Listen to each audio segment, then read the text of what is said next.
you're new to my channel, you might not know, but a couple weeks ago, I guess a month ago, maybe over a month ago? Math. A month and a half ago, I started a challenge where I was gonna draw every day for 30 days. At the end of that challenge, I decided to keep it going, and I said I would update you guys on day 50. It's day 50. So far, it's going pretty good. I haven't missed a day yet, and I really enjoy having this as a daily practice. You guys see how messed up this strap is?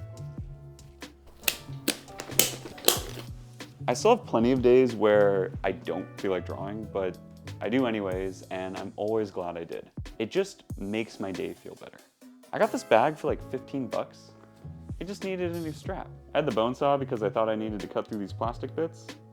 Nope, just needed some scissors. When I made that video about the 30-day drawing challenge, there was a few people that were concerned with me burning out. I think it's because, you know, it's hard to draw every day. A lot of people think about it as work. And yeah, when I was first building this habit, it was hard. It was difficult to keep it up every day, but I think I was also making it harder on myself. Like the stakes were a lot higher in that sense. One, I was making sure that I had to draw every day because of the video. And two, I was trying to draw a lot more every day. Towards the end of the first 30 days, I kind of switched into a mindset of just draw as much as I feel like. The only constraint I had was that I just had to draw for at least 5 minutes, and I would do that. Some days I only drew for 5 minutes. Other days I drew longer. I drew for 30 minutes or an hour. But I switched into the mindset of I don't always have to draw for 30 minutes to an hour. And once I did that, it just became a lot easier to draw every day.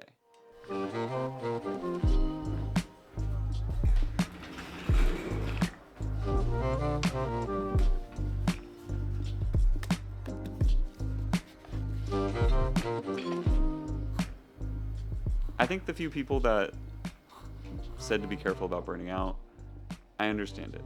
They're worried for me, and I appreciate that. But at the same time, I think that drawing every day is actually keeping me from burning out. I think there's work that feels like work, and no matter what, that's gonna feel like work and it's gonna be hard. But then I feel like there's work that you do that just contributes to your overall well-being. And for me, drawing every day contributes to my overall well-being. It's almost like meditation. I've noticed with both of these things, I just feel infinitely better after doing them. There's a lot of days where I don't draw in the morning, but on the days that I do, I've noticed that I just feel better throughout the rest of the day. Like there's an extra pep in my step or something. I don't really know what it is. Yesterday, I experimented with drawing as soon as I woke up, and I did it before I went to the gym, and I noticed that I felt like I was stronger at the gym. I don't know why it's making me feel so good. I don't know why it's giving me so much energy, but that's been a huge takeaway for me so far. And I think it's a big reason why I'm just gonna continue to draw every day. I do think as I move forward with the whole daily drawing thing though, I am gonna try to implement a little bit more practice days. What I mean by that is that right now I'm just drawing whatever I want, but I think it's important to put in some dedicated time where I'm doing portrait studies or studying anatomy or drawing plants, basically just drawing from life more. It's important that I do that because the more that I draw from life, the more that I learn, and the more I can apply those skills to the drawings from my imagination. Drawing every day is great, but I still gotta make sure that I'm learning some stuff and getting better along the way.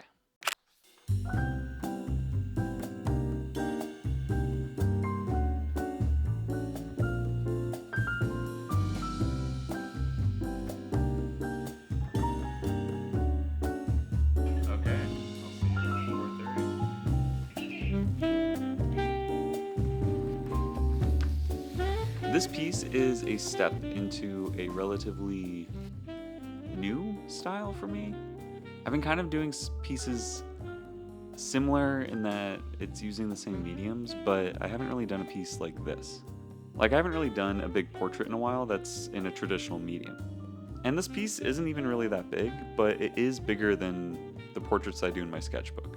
I'm also trying to be a little bit more technical with it, like I did a sketchbook drawing of it, then I drew it digitally, then I blew it up, put it onto some nice paper. You know, I'm taking the steps to make this an actual piece. The reason why I say that this piece is kind of like the first step into this newer style and direction is because I don't exactly know how to produce the things that I want to produce. I want to make more physical portraits. I do a lot of digital paintings and those are fun, but there's something that feels better about making something physical. Especially right now with like all the AI stuff. A lot of people think that my digital portraits are AI, and I don't like that because they're not. Like, I work really hard on these, and for people to think that I just like plug in a prompt doesn't feel good. Anyway, I feel like I want to bring my art more into the physical and less in the digital. I definitely think it's fun to combine the two, but I don't want to just fully lean into digital anymore. I think over the past year, I've been working a lot more with traditional mediums, and I just want to keep moving in that direction. I want to start making bigger and bigger works, and I think if I'm going to do that, I want to start branching out into portraiture. It's been something I've been afraid to do, and this piece is kind of me taking the first step towards that. Like, how cool would it be if I could start making some of the digital paintings I do physically? A lot of them already look pretty mixed medium, and it would be so cool if I could actually have that in the physical plane. Not just as a printout, but actually make it with a bunch of different materials and have it kind of have these same effects. Like I said though, this is just the beginning of this new style. I don't really know where this will take me. I'm kind of just trying to experiment more, play around with different mediums, and just make fun stuff.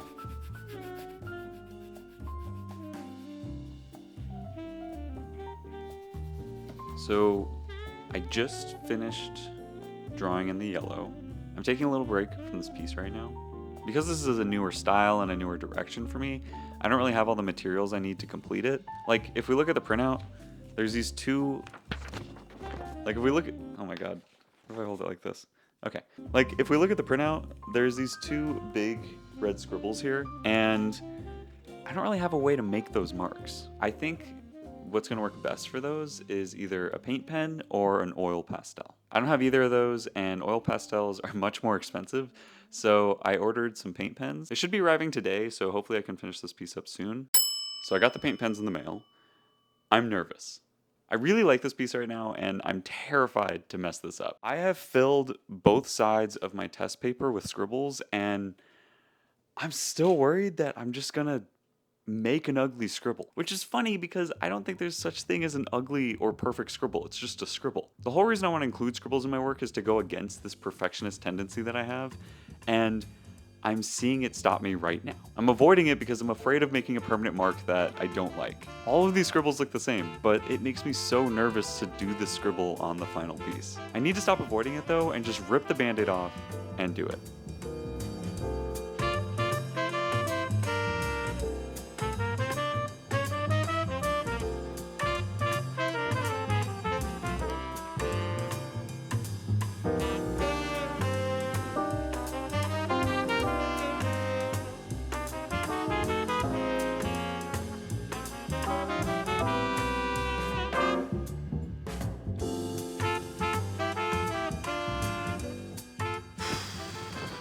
Okay, I did it. God, I was so nervous. I think it looks good though. I'm happy with it. I think I kind of screwed up a bit on this part. I think I just got a little bit too stiff. Like I wasn't able to do the loops as clean as I would like. I don't mind that. I don't know why I was so nervous.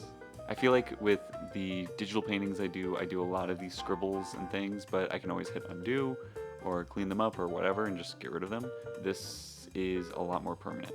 And I'm clearly a lot more afraid to make mistakes on things that are more permanent. I'm really happy with this piece. There's parts of it that I love, there's parts of it that maybe I don't like so much, but that's what it's like to make art. Not every mark needs to be perfect, not every mark I say is ugly is a mistake, it's all just part of the piece. These little blemishes and things, that's what gives the work charm and character and makes it feel more like the person who made it. And I'm trying to embrace that more.